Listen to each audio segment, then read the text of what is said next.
Welcome to the final session of the second day of the National Press Foundation's America's Long-Term Care Crisis Journalism Training Program. We are gathered in the Brookfield Center of AARP headquarters for a very special reason. We've had a day of conversations about the issue of equity and access when it comes to long-term care services and supports. And at the heart of that issue, we've heard from some really expert speakers who've said that storytelling really is the way that we move the needle on this issue. The voices of families and caregivers and patients and all of us involved in this issue are so important. And journalists like you are at the forefront of really elevating and amplifying those stories. And so we're gathered here today because we are almost having our Hollywood moment for the journalism training program. We are going to be hearing from two people in the entertainment industry who are visionary and committed to this issue of long-term care and caregiving. We are quite privileged today to be joined by Lauren Miller Rogen. She is a screenwriter, a director, producer, a philanthropist, and a co-founder of Hilarity for Charity, which she will be telling us about during this conversation. Lauren is joined by the director of Unforgettable.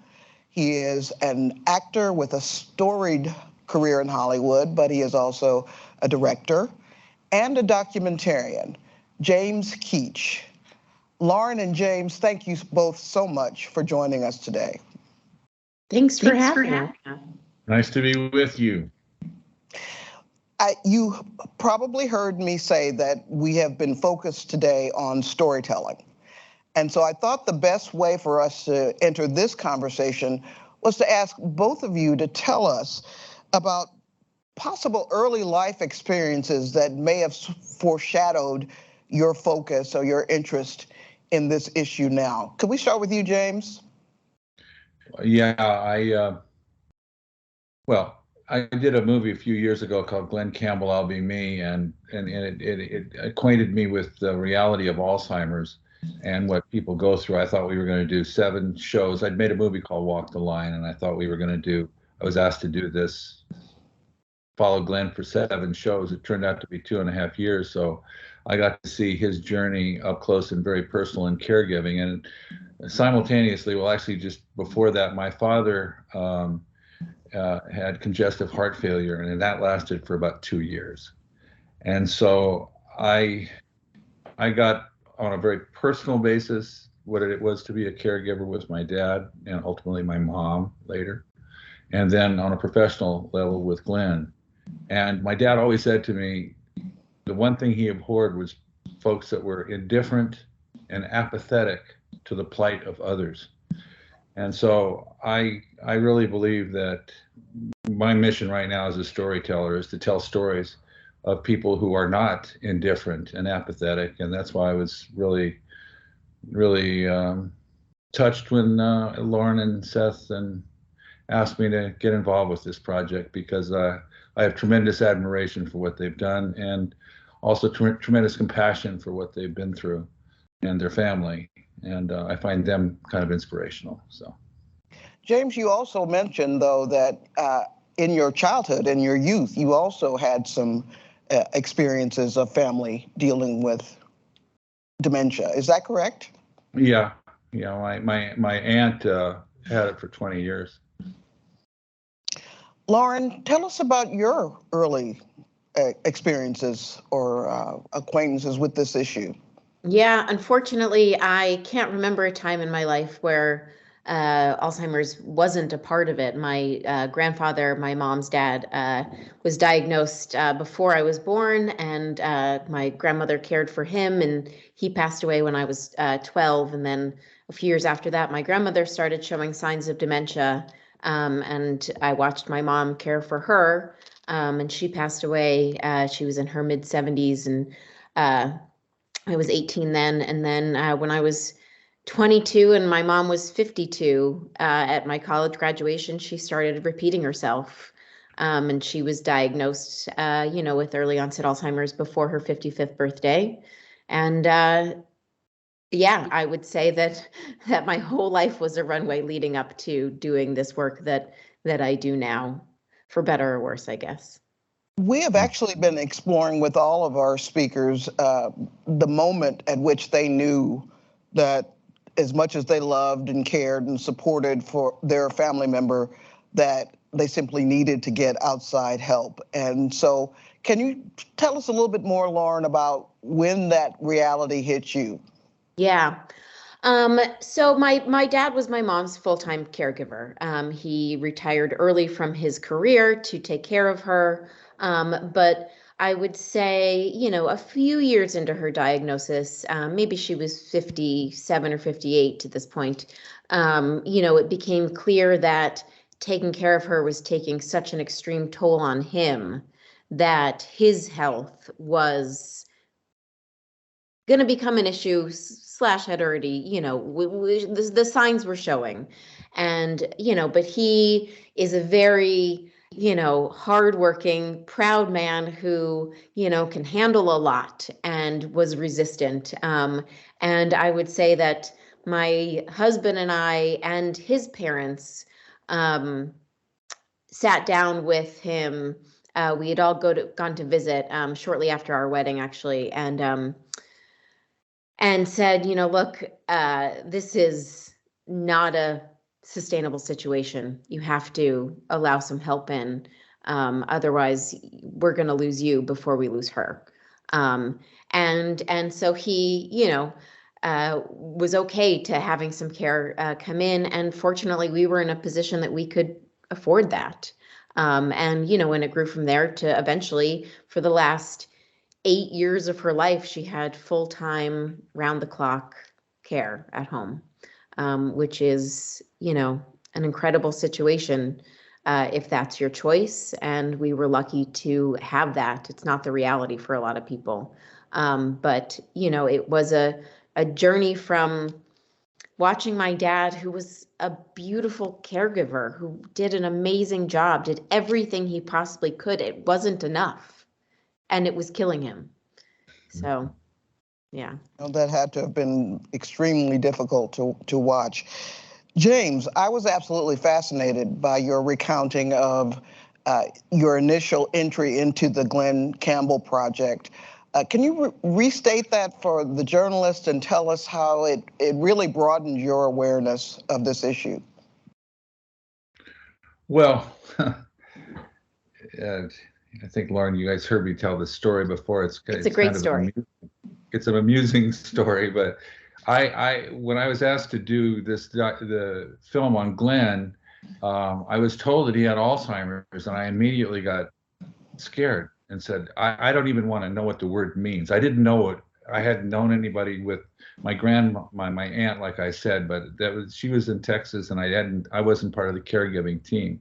So Glenn's wife said, please meet us. And Glenn came over to the house, and my son, Johnny, who was 13 years old at the time, was working with the producer of Glenn's album. His name was Julian Raymond.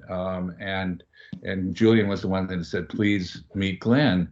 And so Johnny has a guitar in his hand, and Julian was working with Johnny. He was a kind of a prodigy at the time. And he walks across the living room with a guitar in his hand, and Glenn goes, hey, I play guitar. You want me to show you something? And he takes the guitar and says, sure. And Glenn just rips off a scale, and he says, my Uncle Boo taught me that. And Johnny said, well, thanks. And he goes into his bedroom like all teenagers do. And then Kim says, Glenn, we came here to talk to you about your Alzheimer's with James. I don't got no Alzheimer's. I got part-timers. And then Glenn says, when a man findeth a good woman, he findeth a good thing. I found me a good thing. And he points over to Kim. And then Johnny comes walking back across the living room with his guitar in his hand. And Glenn says, hey, I play guitar. You want me to show you something? And I got to see Alzheimer's up close and very personal, and a man with a great sense of humor, and somebody who was willing to show the world what he had. He knew what he was up against at that time. And I think Glenn wanted to create an atmosphere where there was no shame in the game for other people. And I think Lauren and Seth, when I saw the footage of their family, they too wanted to. Lauren, I'm speaking, I'm kind of speaking for you in a way, or with you, that they were fearless. They were fearless in showing the situation that her mother was in, and I think it's quite a contribution, and I think Glenn made quite a contribution too. I think he started a ball rolling in our industry where people could say they have Alzheimer's and not be afraid to be judged, and then we're continuing on with the story and seeing it even further along with Lauren's mom, and both of these situations are love stories. Glenn's story is a love story, and Lauren and Seth's story is a love story. And they're both family love stories. James, as I sit here, I'm realizing that 3/4 of the people in this room probably have never heard of Glenn Campbell, or they don't quite know his role in the entertainment industry. I grew up listening to him. So could you sort of give us a sense of who he was before Alzheimer's started to strip away? Wow, that's crazy. Glenn Campbell sold more records than the Beatles in his time. You know, Glenn Campbell, Rhinestone Cowboy, you know, all of, you know, lineman. Galveston, Wichita lineman. He had a television show back with the Smothers Brothers back in the day. He was a huge, huge star. So it sounds like I'm talking to some very young reporters. It's all relative. They're young compared to us, so we'll put it that way. Okay. Lauren, I wanted to talk with you about an issue that we touched on a lot today as we discussed equity and access. And as I said during our prep call, often people tend to draw the conclusion that if you have lots of money, then you have no worries. So Right. Can you start us off talking about this issue of the emotional and mental health toll that cuts across all economic boundaries? Yeah, I mean, you know, at the end of the day, love is love is love. And, you know, my situation was colored by, you know, a family history that unfortunately foreshadowed the journey that I feared my mother would go on from the very beginning. And therefore, when it began, I would say that fear was definitely one of the biggest feelings that I had, because I knew where it was heading, but also I didn't know, because her journey was so different than both of her parents. And I think that anyone who has a loved one who's diagnosed with dementia or any great illness, right, has the same exact feeling, which is, I've seen this. I know all the dark places it could go. Is it going to go there? Is it going to go somewhere else? And at the end of the day, I knew how it would end. And no amount of access or money was going to find a cure for my mom and save her. And that is something that anyone who has, again, as I said, had a loved one with a, you know, tremendous medical situation can relate to. And, you know, my family was put in a position where, you know, my mom was so young at the time. And so physically her body was pretty healthy. You know, she was, her whole journey, this started at 52. She passed away at 68. That's a long, long time. And money helped us keep her at home, and money helped give my dad a break. That's a privilege. It shouldn't be a privilege. It should be a right. And we'll get there. But but the pain of losing my mother is, is human. And it's something that unfortunately most humans go through. And, we had Band-Aids, but the wound gushed no matter what. Correct me if I'm reading too much into this, but in the clip when you say that she stopped responding to mom and so I started calling her Adele, I read a profound sadness in your eyes when you said that. Yeah. How does it feel as a daughter, a child, to now have to revert into that role of the parent almost? Yeah. I mean, that moment was a real turning point. I can remember it clearly. I was at the computer in our little guest room and she was around the corner and she didn't respond. And I tried her name and she responded. And it was so painful because for my mom, she was a teacher and very passionate about teaching, but she really was one of those moms who, thrived as a mother. And that was really painful and was a turning point for me. But, again, I think that it's human, and to realize that for me was it was a turning point in her disease in which, she was gone and that train had left the station, and it was painful. And and all of it became fuel for what we do now, Tell Yeah. us how you approached James, why you chose him to be the director of Unforgettable. Well, we, had navigated some of the same circles for, quite a while. And obviously, his work on the Glenn Campbell documentary was so influential in our world. And we had worked on the documentary for a long time. We shot a lot of the stuff back in 2000, I don't know, 13, 14, even 15 maybe, and had tried different versions of it. And it was long, it was short, it was all, you know what I mean? And different versions of like, how much do we show of my mom's illness, which, got really heavy. And we just never found the right fit for it. And honestly, James, I don't even remember how it really came up. Was it Nancy and Bonnie, or Yeah. sort of just talking and just sort of it came sort of naturally, which I guess is probably how it should happen, which is we have this, and then you took a look and I feel like saw what it could be, right? Right. You sent over all the drives, and I said, "There's a beautiful film here. It just needed a different approach." And I knew what your intention was, and I think sometimes being able to step away and have objectivity a little bit made it possible. And I saw a beautiful story in your story, and also a profoundly sad one, but one that people need to see. And like I said before, I was touched when they said, "Well, they're going to entrust you to do this." And I remember you and I talking. I said, "Well, how do you see the film?" And you said, "You tell me." So here we are.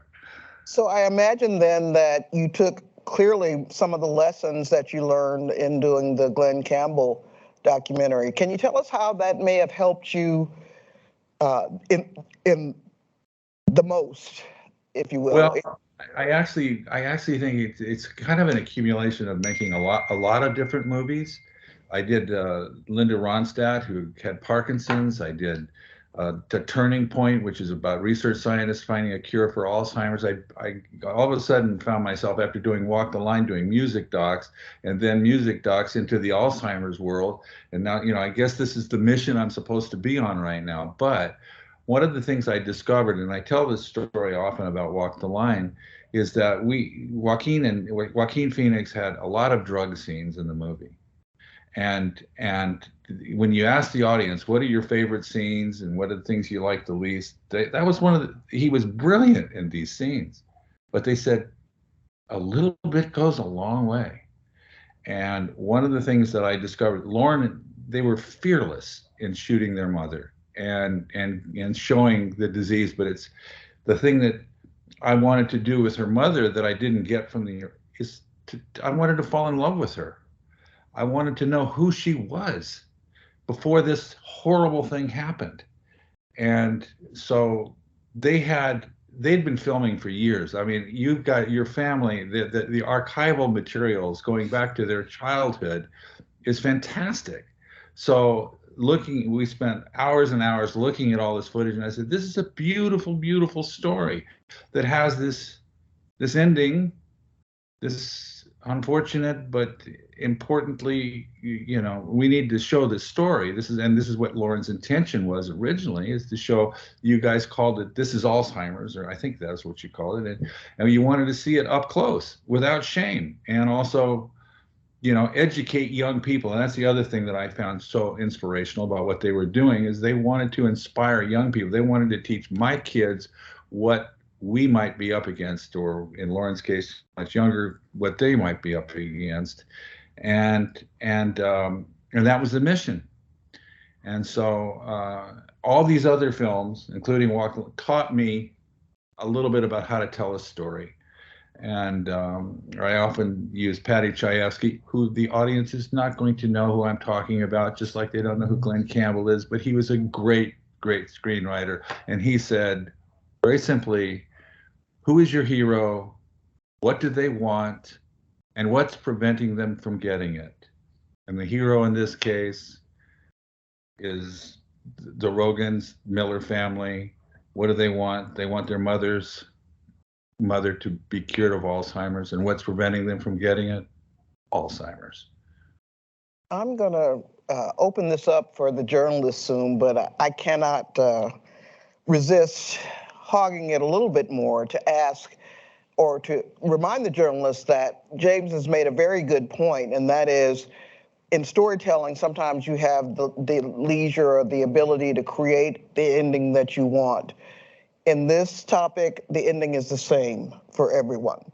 And so when you're faced with that scenario, caregivers often go through the pain and the anxiety and the frustration of, how do I present myself to my family member?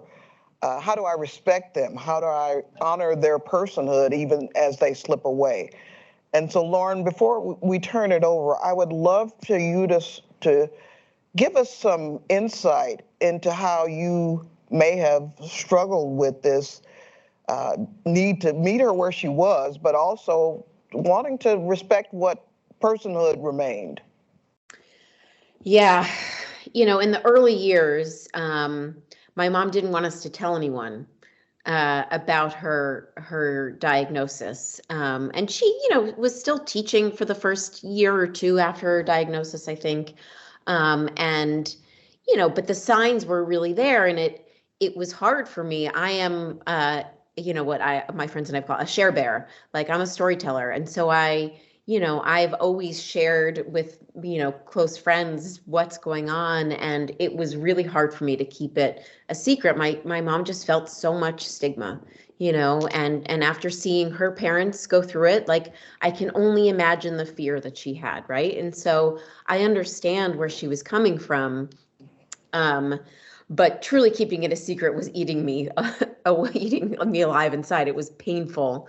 And then eventually, to be honest, the disease progressed, and she didn't know that I was talking about it, and that I was going to talk about it more and more. And eventually I came to the realization that my mom was a teacher, and at her core, she taught first grade for 30 years. She was a teacher for 35 years.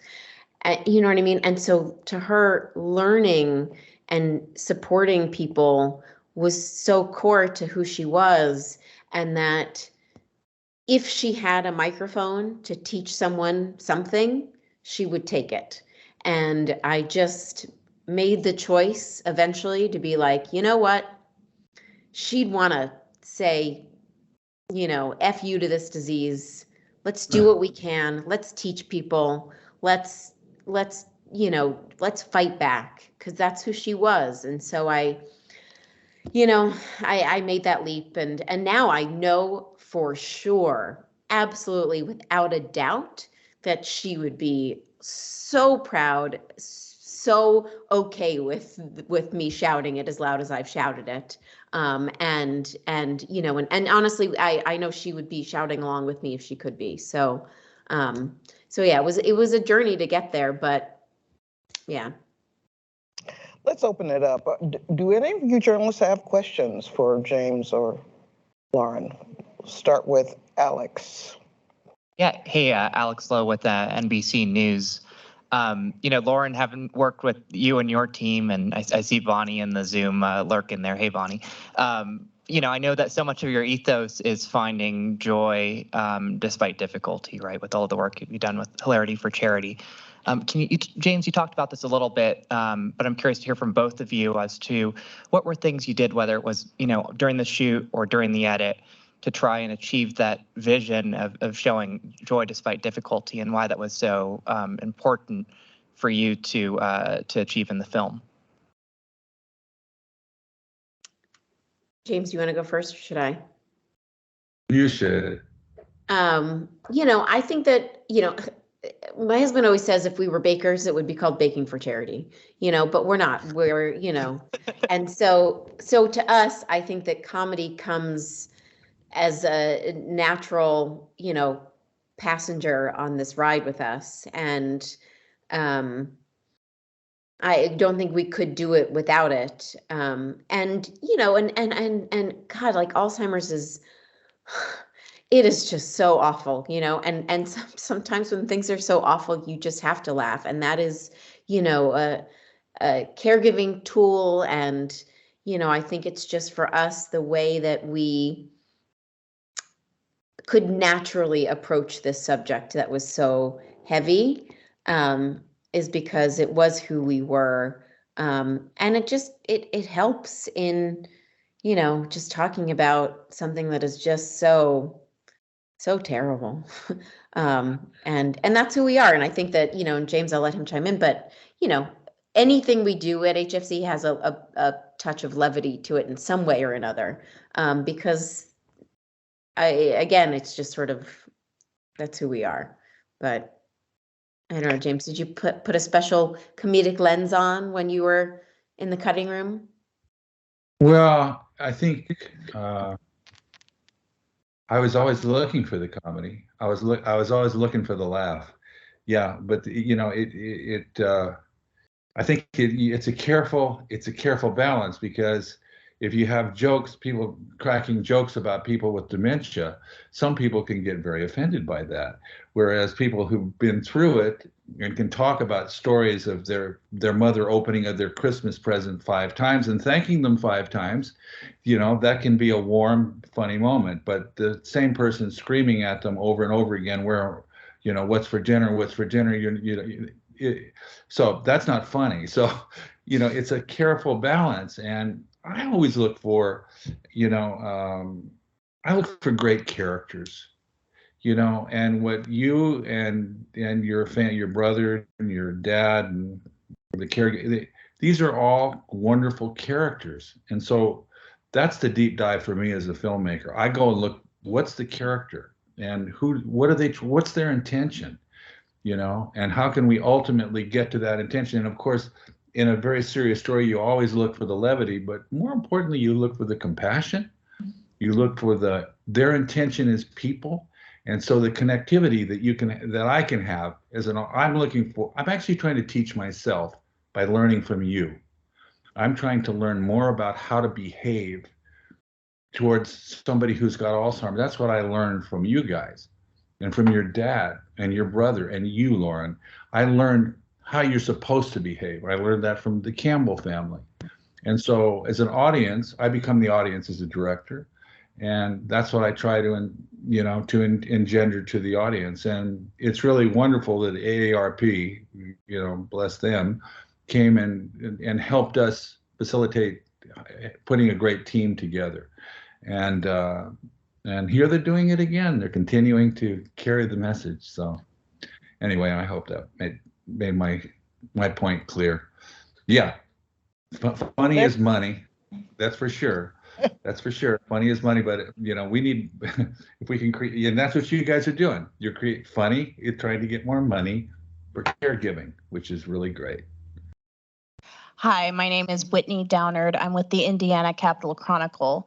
The question I really have is something I've discussed with my fellows a lot, and that's the aspect of dignity, of making sure we're still respecting our subjects, especially those who may have no longer the ability to fully consent. And I know that you ultimately said you felt like your mother would have been okay with that, but I've dealt with Alzheimer's. I know that it's not fun, it's not glamorous, it's not pretty, it's kind of gross sometimes.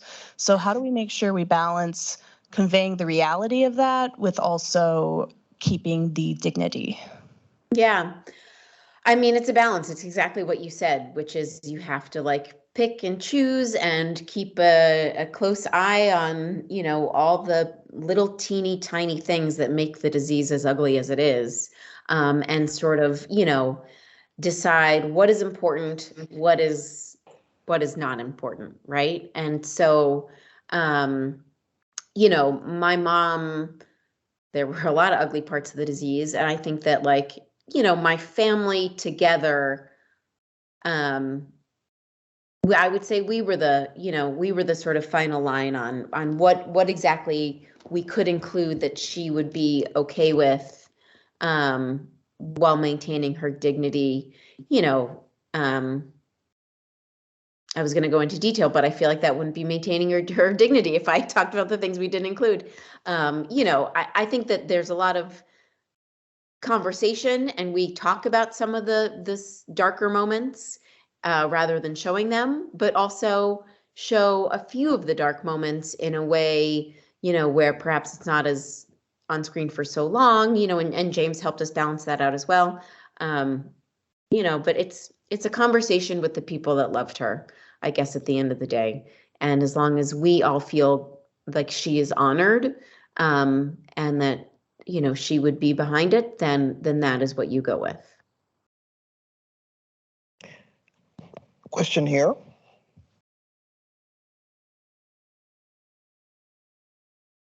Hi, thanks for this talk. I'm Nina Keck, and I'm with Vermont Public. And I did see the Glenn Campbell documentary and loved it, by the way. I'm a fan of his. So I had a question for you, Lauren. You talked about the fact that you had to hide. Your mom was embarrassed. As a reporter, when I've approached people to talk about their caregiving, we've been talking with some of the fellows about how we'd like to hear from more of the folks being cared for. Mm-hmm.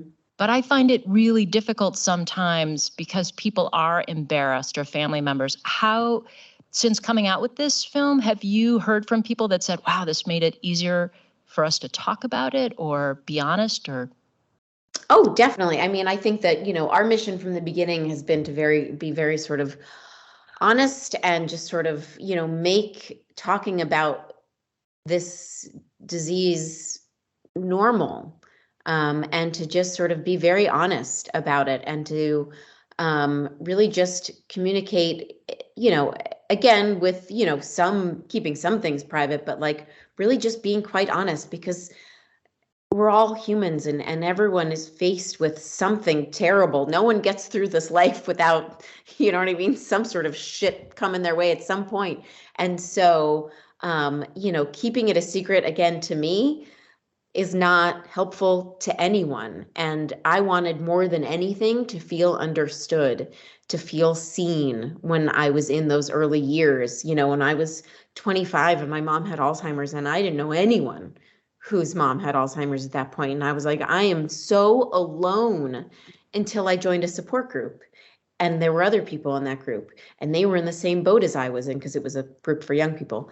And suddenly I was like, oh, I feel seen. And if I had not shared, then they wouldn't have shared. And I would have missed out on that feeling of community and of feeling normalized in this situation that had really just, done a huge number on my emotional state at that point. And so, I think, again, it's a balance. And I think that I understand that people still feel so much stigma that, when their loved ones gets this disease, whether it's their request or the loved one's request, to hide them away. But that doesn't help anyone. It's just not that. I didn't sign up for that choice. So, and I understand if that's, what is right for some families, but for me, keeping this a secret would have helped no one.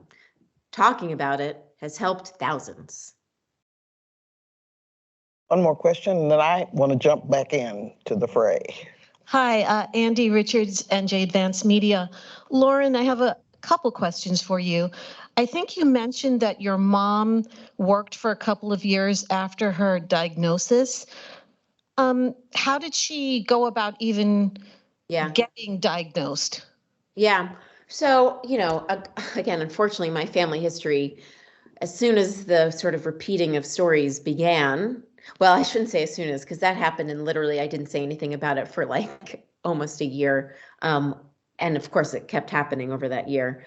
But eventually my brother and I said to my dad, you have to take her to get her brain checked out, because something is clearly happening and we know what's happening. So you need to get her in somewhere. And he was resistant. And I remember I equated it to him because I lived in California, they lived in Florida.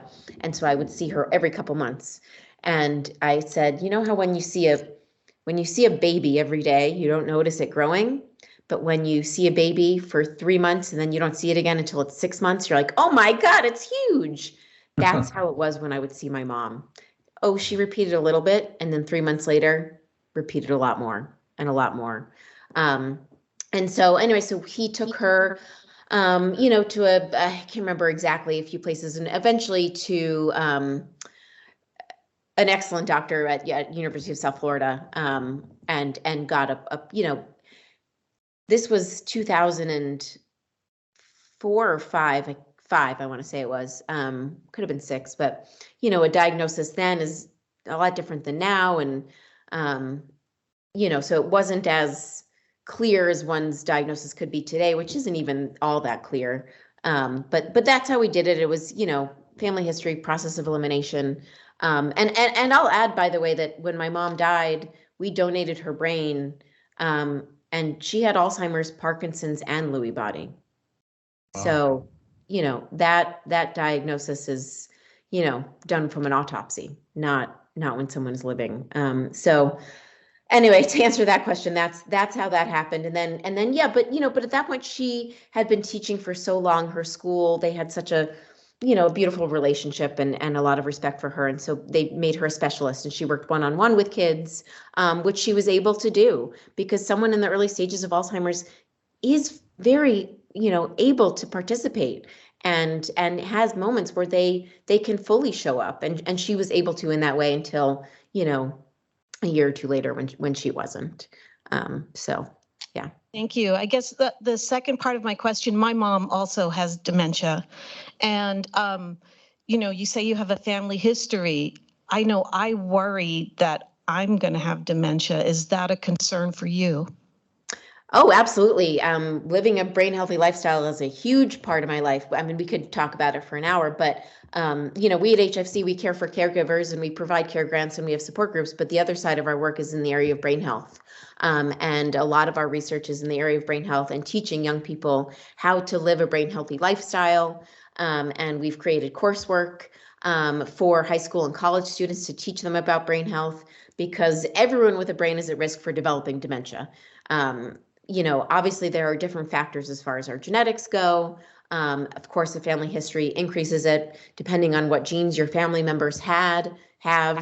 But there are also things that provide a lot of hope these days. Science tells us that 40% of cases of Alzheimer's might be preventable or delayable if you lead a brain healthy lifestyle. And so that is a huge part of our mission, and it is a huge part of my own lifestyle. I've done a deep dive into my own genetics. I, do a lot as far as my own prevention goes. Everything that honestly one could be doing today, I do. Whether it's diet, sleep, exercise, mental fitness, emotional well-being, et cetera, they're all priorities for me. And that's also why they're priorities for HFC, because they're actionable. And there's so much hope in brain health. Not a lot of hope in dementia when you think about it, but in brain health, there really is. James, I'm going to ask you to come back into the discussion at this point before we go on to another question. And that is because when I woke up this morning, I tried to think of Hollywood films that deal with caregiving. And the tragedy is that the only one that popped to mind was Dolores Claiborne, where, they're taking care of the elderly woman, and there's the sinister plot, and it's drama, and it's an interesting story if you're watching it in a movie theater with popcorn. And I'm sure you can name a few perhaps that have done a better job, but I'm just wondering if you could share your thoughts with the journalists about Hollywood's take on this issue, aging and decline, physical and mental decline. What are your thoughts about that? Well, I think, first of all, Hollywood is young. Hollywood doesn't really, I think our society doesn't honor the elders as much as we should. And so I think, saying that Alzheimer's is an old person's disease, obviously Lauren's mother proves that not to be true. And there's some instances where you get folks in their 20s that have Alzheimer's, I think it's very important just to look at the society as a whole. If you worship youth, then the aging population is not something that people want to be entertained by, because they don't want to face their own aging. People in Hollywood fight it all the time. Talk to the plastic surgeons that live here. They're doing very well. I do think that more films about caregiving in a funny way. I think if you could take comedy, is what we were talking about, and having, Patch Adams was an interesting caregiving story. Robin Williams was in that, and he created a lot of laughter, and yet it was still a very touching story about a guy who was trying to do something to help other people. And it takes clever storytelling to do it, but I also think it takes a shift in sociological realities in terms of how do we view people that are getting older. I mean, how many older actresses are there that are still stars? How many older actors, And so I think it's really important, and I think it's really important that the idea of no shame in the game, and that should also be about getting older. Getting older is not often people say, "Nice to see you," and I often say, "Nice to be seen." I think that I don't know if I'm answering your question, but I think that there needs to be a shift, and I also think that, again, AARP is doing an interesting thing with movies for grown-ups. I think that they are honoring older filmmakers and older storytelling, and I think that's really important. So I don't know, and I think making movies about caregivers, we're going to make the Glenn Campbell movie, the biopic, and Tim McGraw is going to play Glenn, and so we're going to see if it works in a popular movie where you have a musician playing a guy with Alzheimer's, and Kim, who's really the hero of the movie, she's the caregiver. So we'll see if it works. I'm all about doing it. But I do think at the heart of it, there's got to be a love story. There's got to be something that's not just caregiving and taking care of somebody who's sick. It's got to be about love. It's got to be about uplift. It's got to be about something that we can all connect with. Let's take another question over here. Thank you. Well, I thought of the movie Coco, because for me, that was very much a love story and very much touched on the issue of Alzheimer's or dementia. I'm Kathy Ritchie with KJZZ News in Phoenix. And Lauren, like you, my mother had a different type of dementia and passed away in 2014 and also had the name thing. So I kind of got a little emotional. I was curious, you mentioned that you're doing a lot of work with your organization about young people and brain health. But when I talk about this issue in my own work, the biggest issue is the money piece, and it's the fact that most people are so poorly prepared for this, and we're not talking about it at a younger age. Young people don't even think about saving for this. I mean, they don't think about retirement. They don't think about finding jobs with a pension or what a 401k means. Do you see the work? Do you see your work including some of that and also the policy work? Because I remember many years ago, your husband went before Congress and there were like 2 or 3 senators who showed up. And it was just like, oh my God. I know. So how do you talk to young people, not only about maintaining brain health and wellness, but also preparing like when you're 20 or even younger when you start working, but also the policy front, because so many of us are being touched by this and it's so painful. And my mom's been gone for 10 years and it still hurts. So yet we're still like we're slowly moving the needle, but it's slow. Yeah. Yeah, it is slow.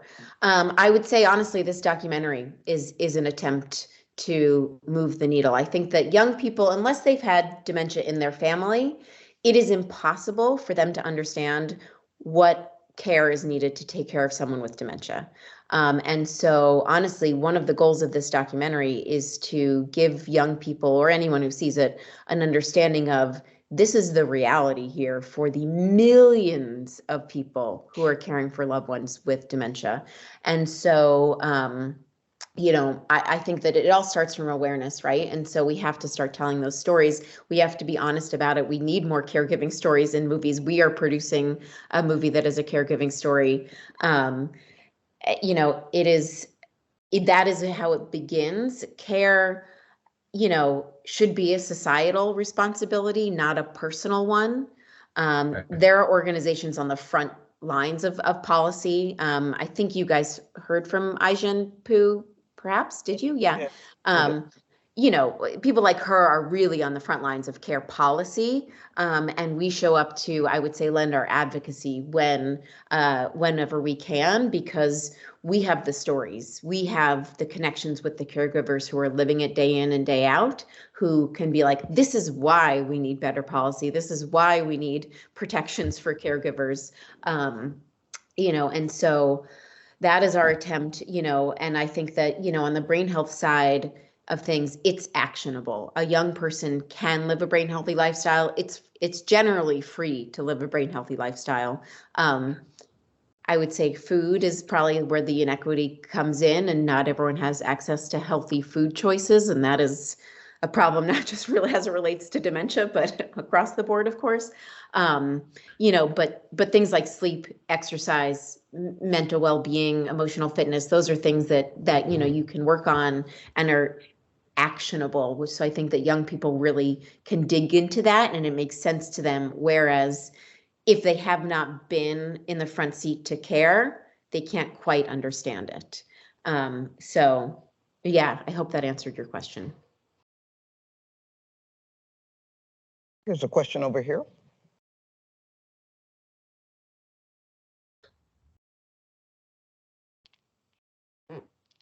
Hi, I'm Thomas Hughes from Bay City News, and I'm wondering, especially with such a prolonged experience, how it affected your day-to-day work, your ability to just focus, pursue projects, and then that, not just Hollywood, but we're in DC with politicians, we're journalists, we're out there trying to win awards. There's a lot of self-promotion and selling, and just how did that affect you, and what were some of the coping tools that you use? And you mentioned the support group. I'm wondering how you found that.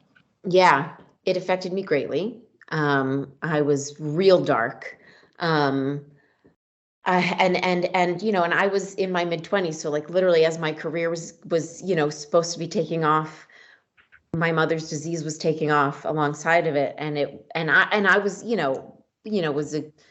I was close with my mom until, I would say our conversations kind of stopped when I was 28, 29 or so, because there wasn't something she was able to really do anymore. But I missed her so deeply that as a writer, I couldn't focus. I made a movie called Like Father that's on Netflix, and it's a movie that was pitched to me. The idea, a kernel of the idea was pitched to me, and I was like, I love that. I can't wait to write it. I'm going to write it. And it took me 2.5 years to write it. It was I started it right when my parents moved to Los Angeles, and I had a much closer seat to the caregiving, and truly spent so much time, as I would say, searching the internet for a cure, but also pouring my soul into creating Hilarity for charity, because it made me feel like I had some sort of power over what I didn't have any power over, which was my mom's illness. But it was a heavyweight to carry. And the support group, oh God, it made such a huge difference. So the first support group I ever went to, I was 20, maybe 25 or 26, maybe. I think I was 25. And it was just a general support group of children of people who had Alzheimer's. And there was a man in there, and I would say he was in his late 50s, could have even been his early 60s, caring for his mother, who was in her like late 80s, perhaps. And that's a terrible situation. I don't wish that upon anyone. But as a 25-year-old, I was like, dude, I don't even want to hear what you have to say, because you don't get what I'm dealing with here as a 25-year-old woman. And the leader of that group, this was through Lisa's Place, Lisa Gibbons, who's been an amazing advocate for Alzheimer's for forever. And that person really listened. And she then put together a group of, I can't remember, it was might have been under 35, like people under 35. And it was literally, I can still remember. And some of those people that are in the group are part of HFC today, are on our different committees and boards and whatnot. And just going around the room, and we all shared our story and being like, oh my God, there are like a dozen people in here who get it. And it was incredible to be seen. And it was about a year into that when we created HFC. And yeah, and everyone's like, that's amazing. Let's be a part of it. I want to be a part of it. And it really helped. But I'll be honest, it slowed me down.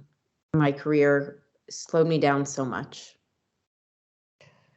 I think we would be remiss if we didn't get you to tell us a little bit more about Hilarity for Charity, and talking about the issue of having a supportive partner, somebody who gets it, not only supports you through the caregiving journey, but the ability to use humor to cope with it as well. Talk about that for us, please. Yeah. So basically, I had been keeping it a secret and not telling anyone. And then eventually I was like, let's go to a walk with the Alzheimer's Association. And so we went to a walk and just, sort of showed up and whatever. And then afterwards, and Seth had been in a few movies at that point. And so afterwards they got a hold of me and they were like, what were you guys doing at the walk? As we hope we will regain our connection. But here we go. We lost you for a minute, but now we're glad to have you back. James, can you hear me? I can hear you, yeah. Lauren, are you there? We lost Lauren.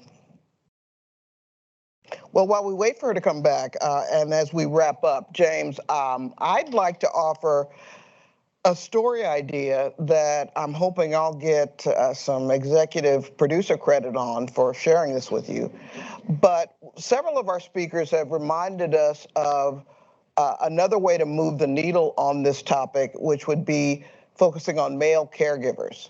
And the author, Sandeep Jauhar, on Sunday really gave us some profoundly moving insights into what it's like for men to be at the lead of this when we're so used to women being at the forefront. So what are your thoughts about perhaps that being a way to elevate this topic?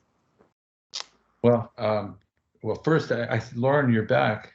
I'm back. Lauren, sorry, I don't even know what happened there. Yeah, we lost you, but we're glad to have you back as we wrap up here. I'll let James answer and then I'll come back and She was asking a question about having male caregivers. Well, I mean, I think it's very important for, I think I think things have changed, and certainly in my lifetime, about the role of men. You can have powerful women and having a bigger job than their husband, and they can still have doesn't matter anymore. I mean, it's equality. That's hopefully, and if you have a significant other, you want to be a caregiver, and I would be anyway. And I think that's the role of being human. And gosh, I look at Scott, Lauren's dad. My goodness, you want a great role model for caregiving? There it is. I mean, he's the poster boy for that. I mean, this guy. I mean, we've had a couple of screenings of this movie, and people will always say what an incredible man Scott was, and how he stood by Adele. And it's kind of unimaginable for me at this point to know what he went through. I've observed what Kim has gone through. I've observed obviously what Scott's gone through film, and but I just think it's really important in the human story for all of us to take care of one another, whether you're a man or a woman, is to not be apathetic to the plight of somebody else that you love, and that would even go to the point where it's not your family, it's somebody else's, and you want to help them. So it's not just insular, so.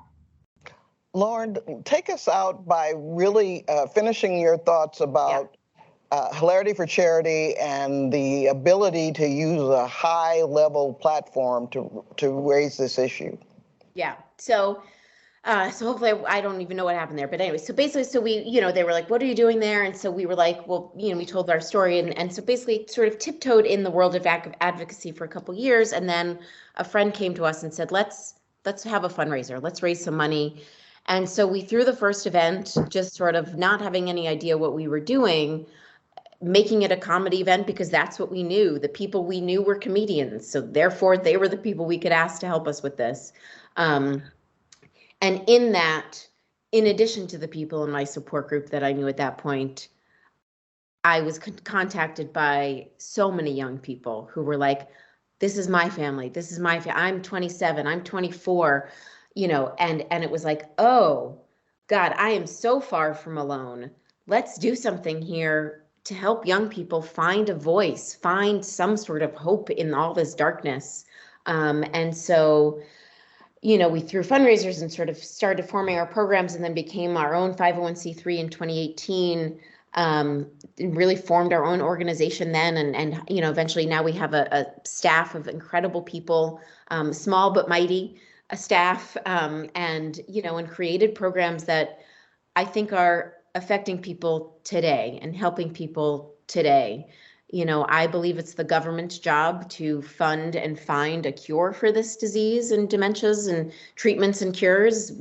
That's going to be $1 billion thing.